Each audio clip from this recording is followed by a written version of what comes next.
Do you want to add subtitles on your videos but don't want to spend a lot of time? Well, then I'm going to teach you the easiest way to do this by using the CapCut application all for free. So let's get started right away. First of all, open up the CapCut application and you can just create a new project.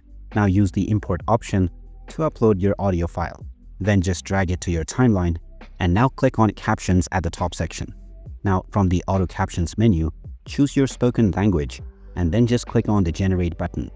You will need to wait for some time until the captions are generated. Once it is done, don't click anywhere else, as right now you can make changes to all of them at the same time. You can click on the play button to see how they look right now, and without clicking anywhere else on the timeline, go into the templates option from the text menu. Now within this page, you will see various different options. Just hover over to the various different designs to see how they look. And after you find your preferred design, you can simply click on it to download and apply this. Now if you wish to apply this effect to all of the caption, then make sure to choose apply to all. The caption effect has been applied. And now if you wish to export this, just tap on the export button and you may export your subtitles using your desired preferences. You can export with Watermark if it works for you. Otherwise, you will need to use a green screen. Just download any green screen image and then add it to your timeline. Now just make sure that it covers the entire video and put it underneath the text layer. Now you can export this video, and even if you export it with your watermark, you can simply crop to the lower half of the video and then remove the green screen by using a chroma key.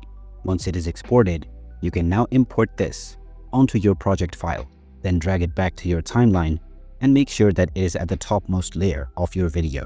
Then all that's left to do is to use the chroma key option from the remove background feature. Just check this and then use the color picker to select the green color. After this, you can crop this video and remove the topmost layer with the CapCut logo. Click on confirm and now the logo has disappeared. You can realign this video to the bottom so that the subtitle falls into place. And now you can export your subtitle even in another editor. And there you have it. That is how easy it is to auto-generate subtitles within your video using CapCut. If you find this video helpful, don't forget to hit that like button and subscribe to our channel if you haven't done so already. Also ring that notification bell and see you again in the next one.